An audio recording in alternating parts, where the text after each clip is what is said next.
I allow myself to live in my feelings. I honor them. But when I feel that they are getting to this point of questioning my purpose here, I remember that voice. I remember God asking me if I know who I am and reminding me that I am His. Which is funny because we have this in The Chosen. That's where He meets you there. He meets you there and doesn't ask you to do more than that. Just remember who you are. I believe every single person has a ministry. Ministry isn't just for preachers and it's not just for pastors. It's the way you shine the light that God gave you through His Spirit in all spaces that He's trusted you to walk. That means you on your college campus. That means you at your corporate job. That means you in high school. That means you with your friends at the bar or the restaurant. That means you wherever you are. You have the responsibility to shine God's light in that space, and you get the chance to. Friend, you are beautiful, you are worthy, and you are made to shine.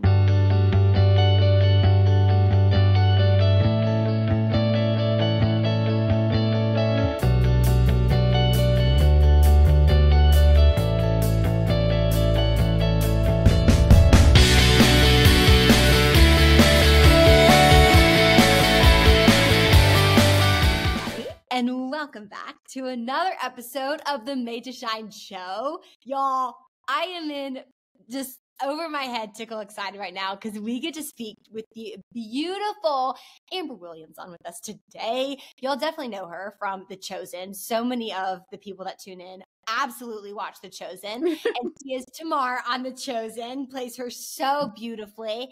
But she's also up to so much other stuff. I mean, I didn't realize you were also a podcast host, Amber and Amber. Oh yeah. But you're doing so much. You just came back from this new project. I mean, when I think about the mission of this podcast, like reminding every single person, they all have a ministry. It's the way you shine your light in all spaces you hold. Like Amber, the reason I wanted to talk to you is because stalking you from afar, quite frankly, you do that so beautifully and so well. And I just am so excited to have you on the show. Thank you for being on today. Well, I'm super excited to be here. Thank you for having me. I am excited to dive in and just let's get this started. Oh, let's go. And so we have a tradition on the Made to Shine show as we start off every episode with what is your favorite quote and why? What is my favorite quote and why? Let me see. Well, there's one that I love to say a lot is that we wouldn't be all so different if we were supposed to be the same. God wouldn't have made us all so unique and individual and special and in all these amazing ways if He wanted us to be exactly like the next person. He made us special for a reason. So I definitely said that we wouldn't be all made so different if we were supposed to be the same. So that's one. I have like a whole I love that. That makes me think of do you know who Lisa Bevere is? No. She's great. She's a preacher, but she talks about how like God loves us all uniquely. Like it's not like we're supposed to be these uniform robots that all fall in line and do it's like no, you're given these like our fingerprint, right? Like we're all unique and precisely. And it's cool to see because like I think a lot of times too, those differences show up over time in your life, even within yourself. Like I think back to younger versions of myself and I'm like, wow, I'm so different than her.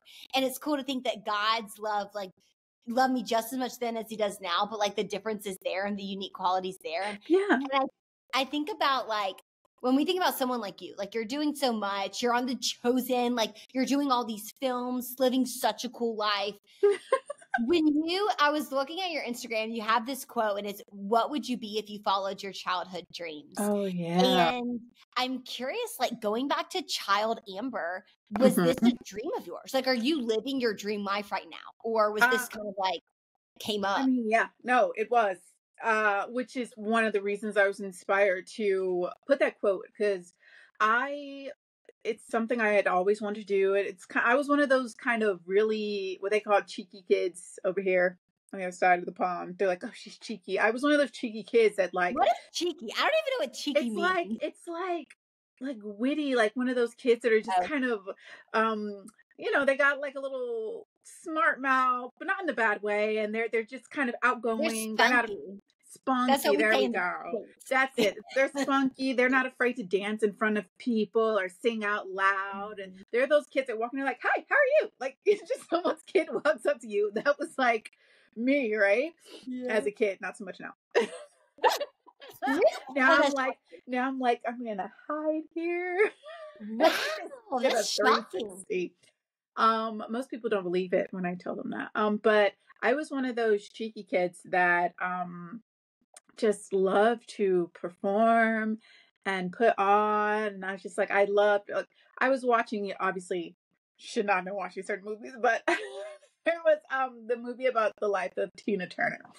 And in this movie, Angela Bassett plays Tina Turner, and there is a song called "Shake a Tail Feather," Mhm.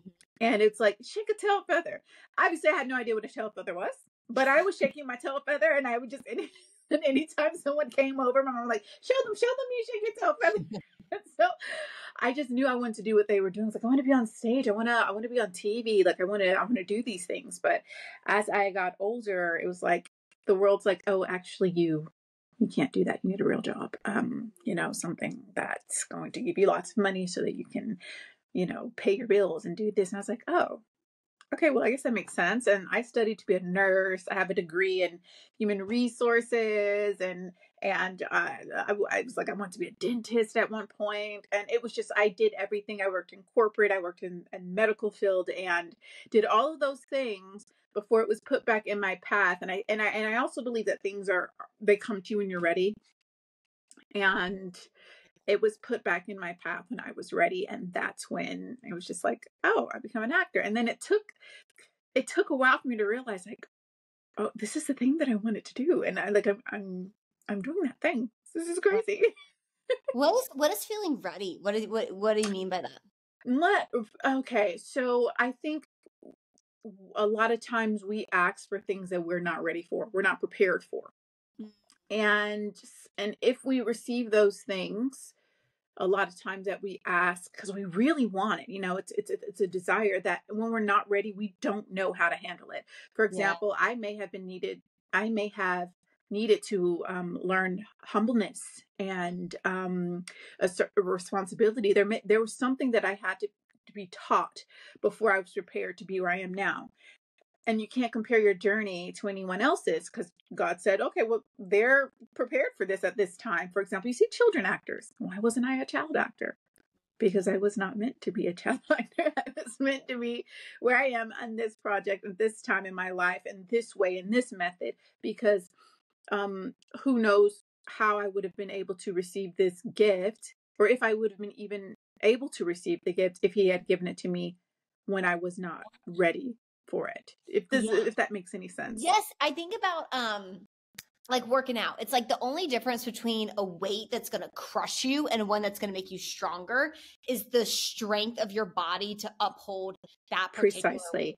And I think it's not even because sometimes I used to like, and I do believe that so wholeheartedly. And what I've also seen to be true is God, sometimes like there's a right timing for you to be ready for when you walk into that thing God's called you to in that time, someone else gets blessed that might not have been ready to hear what you had to say when you walked in your blessing 4 years ago. And so I think about it's so cool how like God's timing worked. Like sometimes it's to protect you from crumbling, and sometimes it's like Amber had to have started acting and doing all the stuff now because that's when The Chosen was coming out, and the way she played Tamar in this particular way touched Annie so much or touched someone else so much, and Annie wasn't ready to receive it yet. And it's a whole chain effect. Like sometimes it's not even about you, it's about someone else you don't even know that is like waiting for you to step into your thing, you know? I believe that wholeheartedly. And there's something else that kind of plays into that, as I always say, is like sometimes we're holding on to things so tightly, like especially the things that we want. We're holding on so tightly to them that there's no way to receive anything. How can you, if I handed you $100 right now and you're like this, how would you receive it? You can't. you have to open, you have to release things, you have to be willing to receive and just kind of you know what I mean, to be able to receive these Exactly. blessings. But sometimes our desire and our need and our want for something so badly, it's just we're not allowing ourselves to receive what it is that God wants to bless us with, Yeah. or we're at this point in our life where we're still trying to hold on to things that aren't meant for us. And I Mm, realized that was just kind of the direction I was going in, is holding on to things, and it wasn't mm, allowing me to receive, you know, better. what was for me. And I was like, why is this not happening? So, honey, you got to let that go so I can give you what you really need, what's Yeah. coming for you. Which is scary. And I think too, have Oh, you ever yeah. seen the picture of the little girl with the teddy bear? Which one? Have you seen it? I'll It, send it to you after this. okay. So basically, this little girl is holding this teddy bear, and it's this cute little teddy bear. And then there's a picture of Jesus with this massive teddy bear behind Yes. him.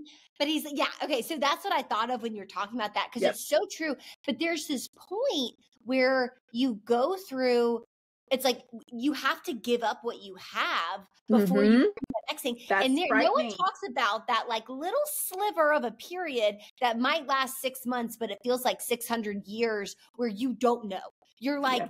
I don't know if the better thing is coming. I don't know if I just gave up the best thing that I ever was going to get. And it almost is this feeling of like, where do I fit?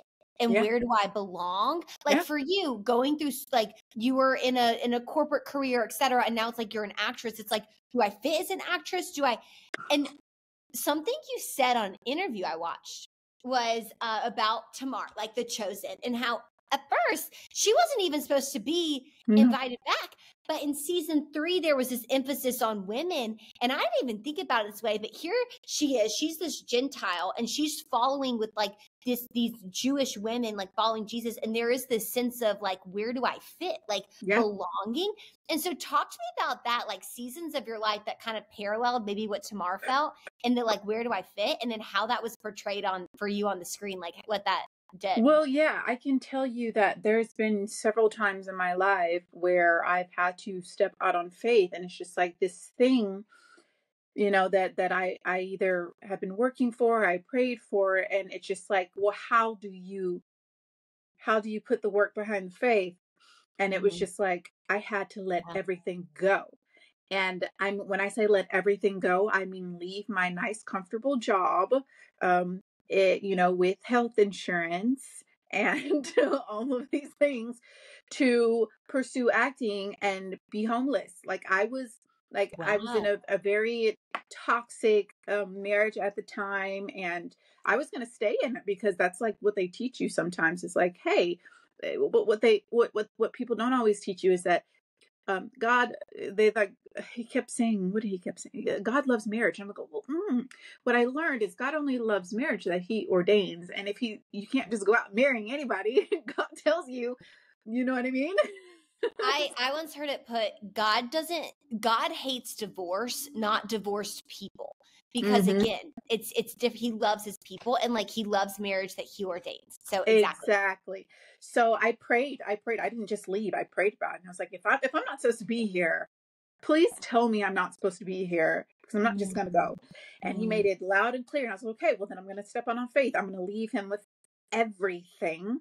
I don't want any of it. I don't want the house, the car, the dog, any of his money. I don't want anything. And I'm just going to step on faith. And if it's it, and I know you'll make a way. And that's exactly what happened. And like within a year, because I'm sleeping on couches for a while, I don't even know like how I was able to when I finally did get a place to pay the rent. Like, how was I paying the rent and bills and my medication, because I have lupus?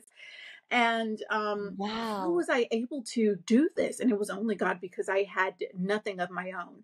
And within a year, everything had changed. It's like I had my own place, my own car, my own phone. I had health insurance. I had a job. I had this, and I was like, what, like you were getting more acting gigs, or like not even yet. Like the acting gigs had not come yet. It was just stability that God provided for me, and because I had nothing.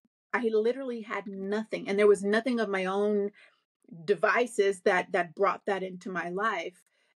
What it did do is letting everything go allowed him to be like, I'm going to take care of you so that you can be in the position I want you to be in. when the time comes. And that's exactly what happened. Because had I not quit the job and left, and I would have never had a job flexible enough to do the auditions. I would have never met my current husband. I would have never moved to Spain, which is where I was living when I got the audition for The Chosen. Wow. And I would have never had a little money saved so that I could pay for myself to fly to Texas because it was a local hire. So I paid for my flight and my hotel. I made no money on the first season because I just really wanted to be a part of it. So like I would have never been in any of these positions. And I find that with Tamar, she went through so much. We both went through so much, but she didn't allow that to define her. Now it did. And you do notice that play out in season 3 between her and Mary, that it's sometimes what you go through does define the choices that you make, whether or not you're conscious of it. It does define sometimes the behavior that you do. But we notice that with her, she's not afraid to start over. She's not afraid to start over. She left and it's never too late. And she proved that. She's like, you know what? I went from whatever life she has as a princess and this family business to moving to another country where she's the only person that looks like her, like me. I moved to Spain and I don't speak the language. Yeah.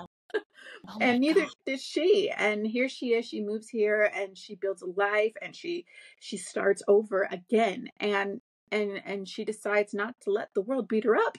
She's like, I'm going to own my space and I'm going to be useful and productive. And I love how she didn't even question who Jesus was at all. You've never seen her question in all of the seasons, in every episode she's been in.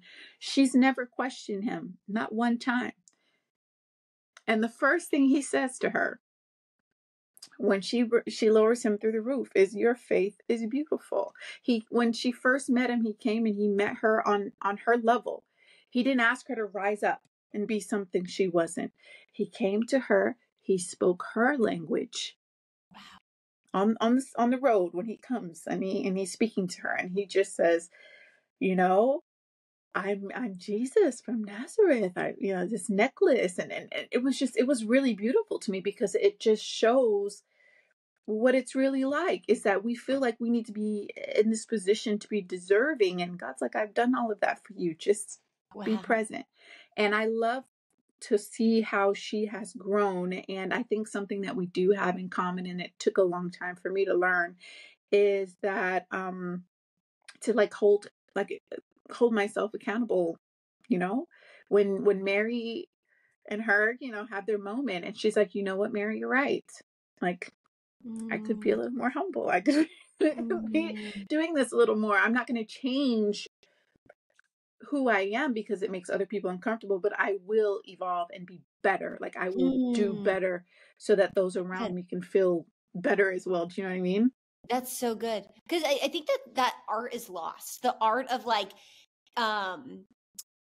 owning the things that make you special and the things that make you different. But some people are like, well, I'm not going to change anything about myself because I'm awesome. And it's just this blanket statement, but it's like also taking personal responsibility and understanding we are called to love other people. And like we are called to be in community with other people. And to be in community with other people requires you to make sacrifices, which isn't like your values, but sometimes it's like, yeah, if you were a little snappy that day, let's learn how to reel it in for the sake of community. Like you don't get to just be snappy all the time and say, that's just who I am. No. But I love, my friends and I talk about it all the time.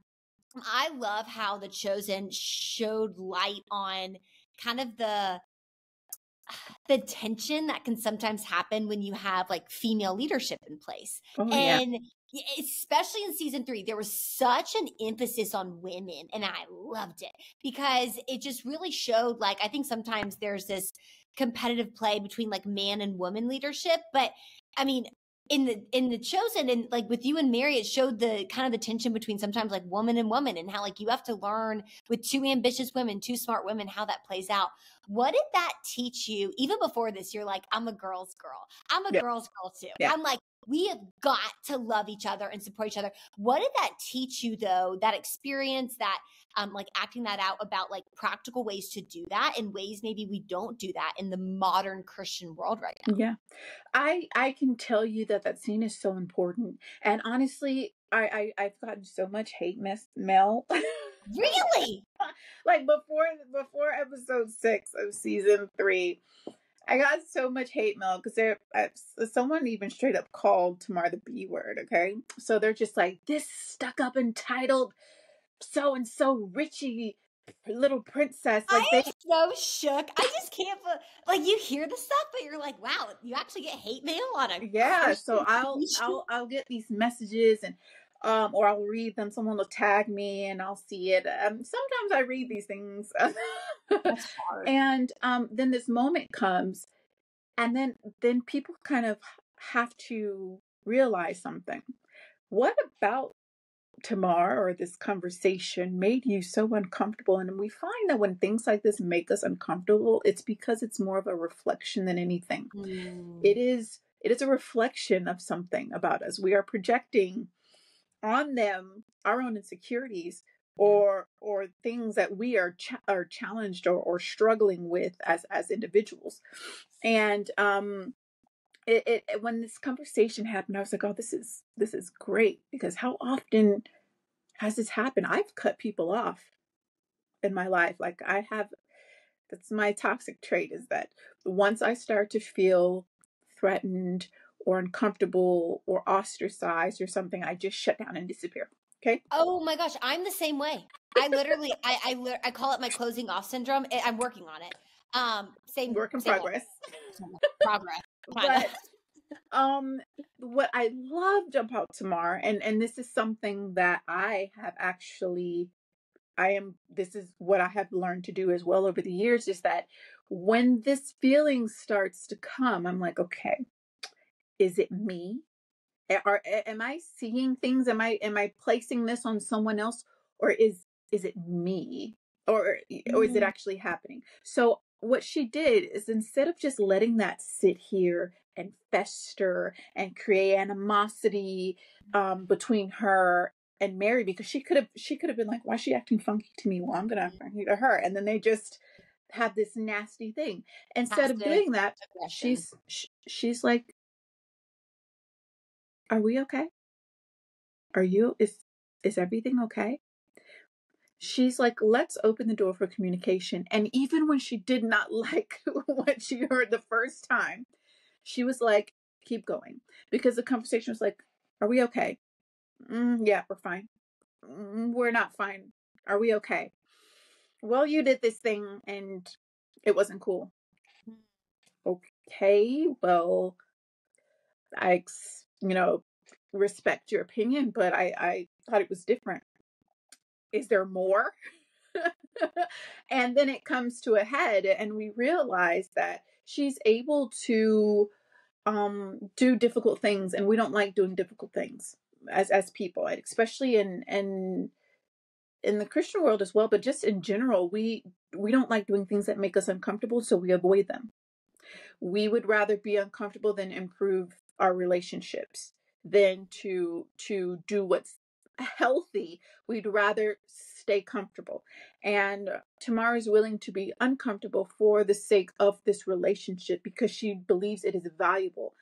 And I just love that, because it's just such a really beautiful example of how we can be better as women to each other.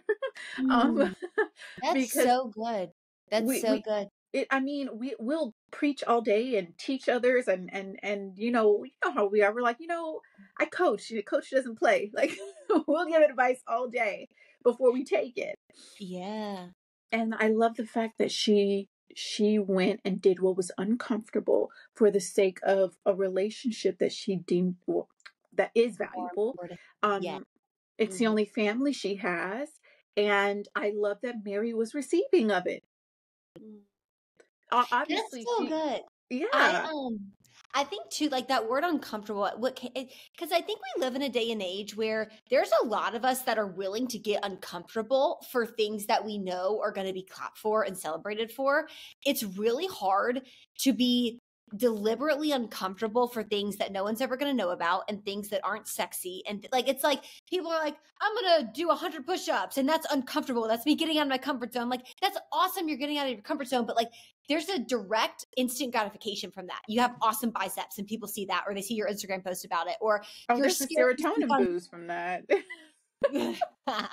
like, I mean, all of it, but like an uncomfortable conversation with a friend that you're just choosing to be mature about when you could easily be passive about, that's a different type of commitment to discomfort, because no one claps for that. No one's like, good job, Annie, you decided to tell so-and-so you were upset with her. Like, but what I love is you, like in The Chosen, it like Tamar and Mary, they were walking with Jesus and they still bickered. And I think that's the whole point. It's like when you walk with Jesus, you're not in that, like, you don't escape from human emotions. You're going to No. bicker, but it's like, how do you pick up the pieces when those bickerings do happen? Do you open the gateway for communication? Do you receive the communication Oh, someone? I absolutely do. Like now, and I've actually just, I told my husband the same thing, because we still have our moments. We've been together for just about 10 years now, and it's still, there's moments where he's so uncomfortable to say something, and I'm like, I'm not like, no, I am uncomfortable, but I'm like, honey, I'm going to say it because I know that it's better for us later. And so I have definitely become the person to do the uncomfortable things, and people come to me now to do uncomfortable things for them on their behalf. Oh my gosh, that's But so it fun. just, for me, it's because I value so much, and I feel like once we do what's uncomfortable, it gives other people permission as well to be like, oh, I can admit this, I can say this, I can deal with this. So I'm not gonna spontaneously combust if I admit I'm wrong, or So because it's true. not just about us telling someone what they did to us. It's also about us pushing through that uncomfortableness of admitting we have done something wrong, or we could have done something better, or we've hurt someone. Because there's plenty of times where we know we've done something wrong. Like I just yesterday, my poor husband, poor thing. I don't remember what happened. I think he wanted me to take out the dog. I was so tired. I did not want to take the dog, and I was like, oh. And I Literally get up. me. I was like, I didn't even ask for the dog. And I'm like, I get up, and I'm frustrated in my brain. It makes sense why I'm frustrated. I'm tired. And he was just like, what? I was like, I'm exhausted. I've been working all week and da da da da, right? And I walked the dog, and I'm like, I might have overreacted a little bit. And when I came back home, I went to him and I was like, hey, I want to apologize. I think I overreacted for sure. Obviously, I was frustrated, but you didn't deserve to like my reaction. And he was like, thank you. And so this is kind of what I want to live in. And I love seeing that on the show. Like, I love that The Chosen, it shows accountability, and it makes us uncomfortable because it's forcing us to look in the mirror and face that part of ourselves that we have difficult doing in our regular lives, our everyday lives. And I really respect how they write women too, because you don't, sometimes when men write women, it's not, it's like, I mean, I'm not an actress and I don't know anything about your industry, but I am a consumer. And so I consume what you're putting down. No, but it's so true. And like, I think too, it's so beautiful. And then the last thing I want to share here, because I know we're coming up on time, but it's so funny. Talking about like accountability and being bold enough to open up the communication.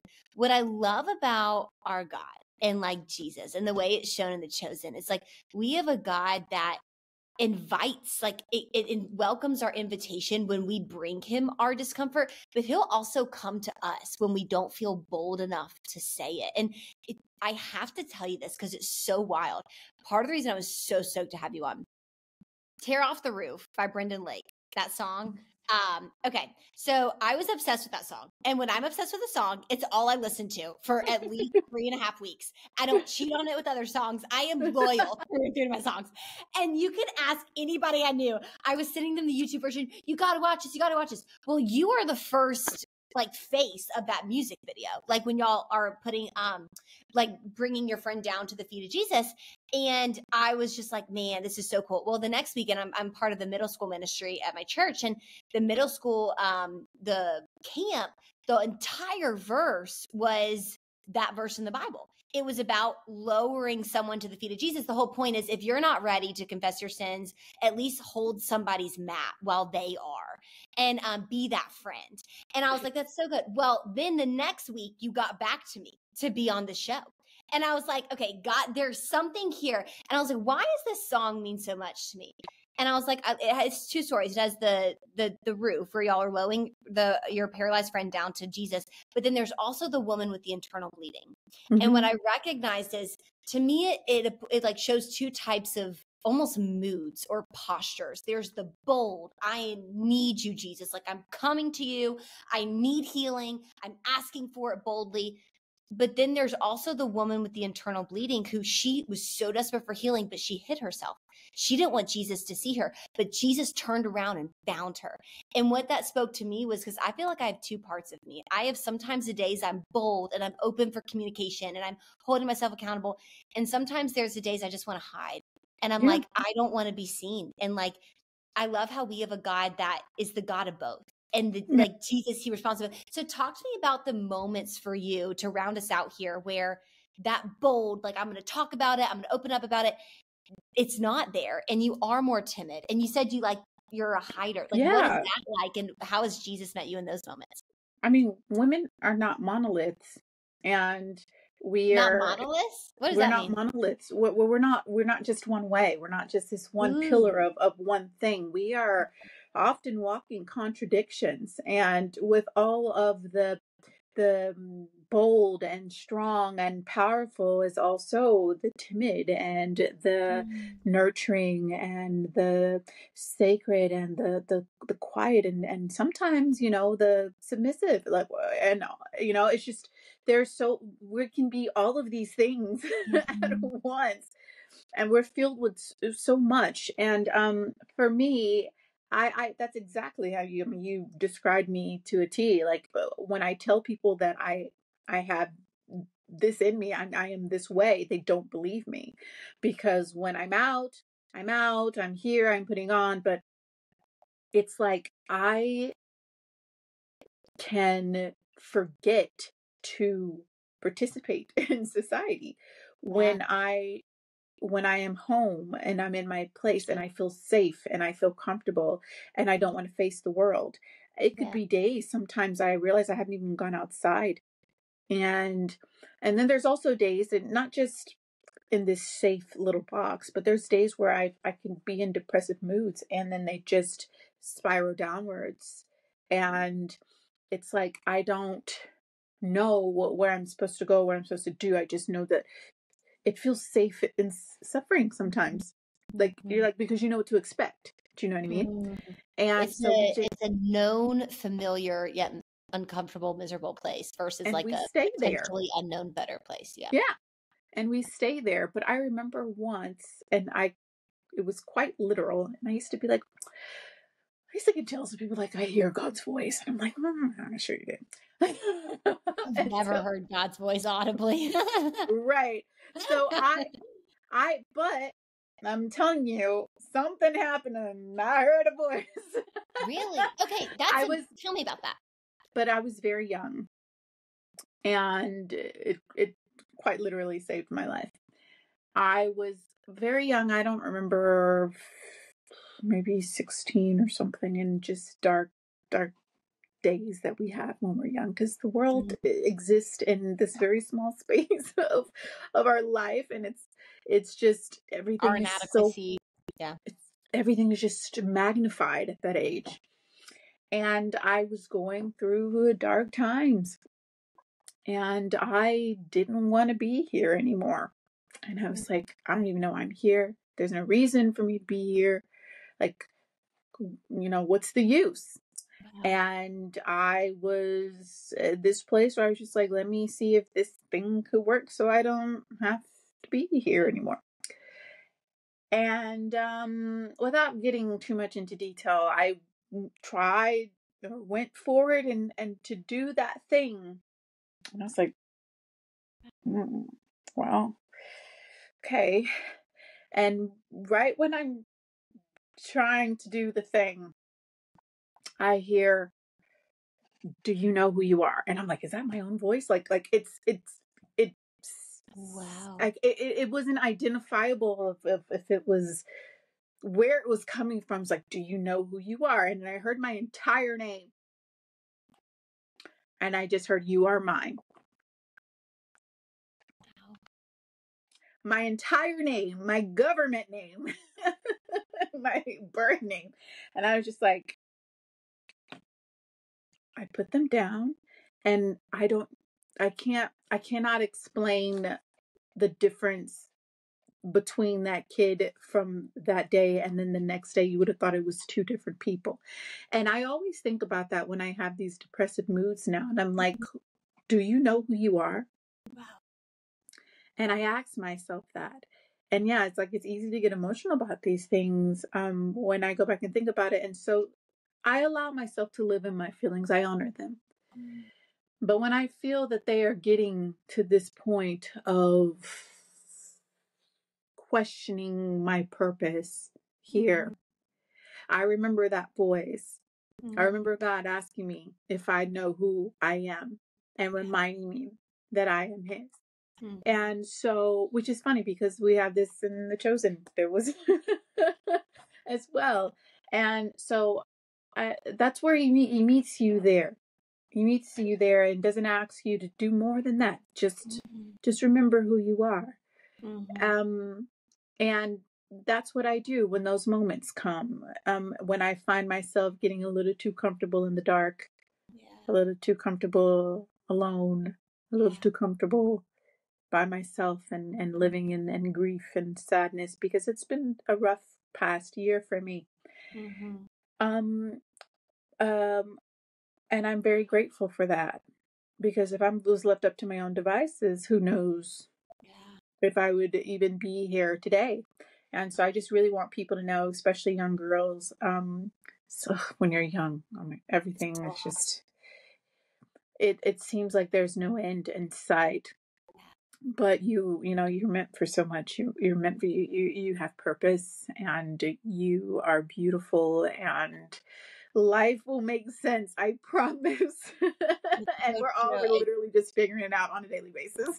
Literally, we're all guessing. But I kept thinking, like, going back to that, like, truly, I can't even explain it, but just like that music video, that song, and then seeing you in it, and then the season of The Chosen, like, it's impacted my heart and my life so much. And I just think about, like, God knew that I needed the impact you were going to have through your platform, and you're impacting so many girls. Like, He saw this Amber all those years ago in that night. He saw that. He knew that. And, like, I just think that's so powerful. It's like God never questions your worth, even when we do.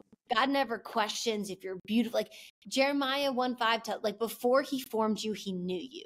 Before you were born, He set you apart. He called you special. And like we are also special. And I just love hearts like yours that say that and remind people of that with actual things you're walking through and walk through, because it's a reminder, like, we're not inept from pain. Like, we're gonna feel pain, but our worth never in question. It is set. Always, always, always. And so, Amber, just thank you for all you do. You're such a light. And I know you literally came off a plane or whatever you were on to get on today. And I'm so grateful for you. And okay, The Chosen's out. Call to actions for this squad. Where next project? Like, is there anything you could tell us this next film project? What can we wait? Well, yeah, so I don't have any details about it yet, except that hopefully it'll be out by the end of the year, but it's going to be in Spanish. It's like, I'm stoked because, mind you, I moved to Spain. That's where I booked The Chosen for the first time, which, as you mentioned, it was only supposed to be for a day. Yeah. And they call me back, but it's my first role, like, in Spanish. Like, because normally I book stuff here and I'm like the token American, the journalist, that So girl. But I'm like, that's no, going back to like what we talked about with belonging. I'm sure you're going to learn so much about yourself in that front too. I think so. Wow. But I'm really excited. We're going to be starting up 5 in I guess like 6 or 7 weeks. Yeah, we'll be heading out to Utah and we'll be getting started. I haven't even gotten the script yet, girl. So I'm like super nervous to see what's going to happen because like we know the stories, right? Like we know the Gospels, like, but still we don't know what's going to happen, because I'm assuming you saw 1 through 6. Have Oh, you? yeah. Okay. So, but like, I think what's so crazy to your point, it's like, yes, we know the Gospels, but Lisa Harper always says, if you get from the Bible, you're expecting to get from the Bible, you didn't get the right thing. Because like God always blows our mind. That's the beautiful thing. It's coming to it with fresh eyes. And that's what, like, I'm sure for you as an actress, that's even times 10 because you're bringing it to life. You're not just, you know what I mean? But just so cool. Okay, where can people find you? Instagram. Well, yeah, you can find me on Instagram. Like I'm like that. I feel like that's like the millennial hangout. This is like Instagram. I literally was talking to a friend last night. I don't have a TikTok. I only have Instagram. So I'm like, where can you find me? Instagram. And then like Gen X and Boomers got Facebook, and so. But no, I'm like I live on Instagram, and I'm always like I love it when you guys tag me and things, and I try to get to them when I can.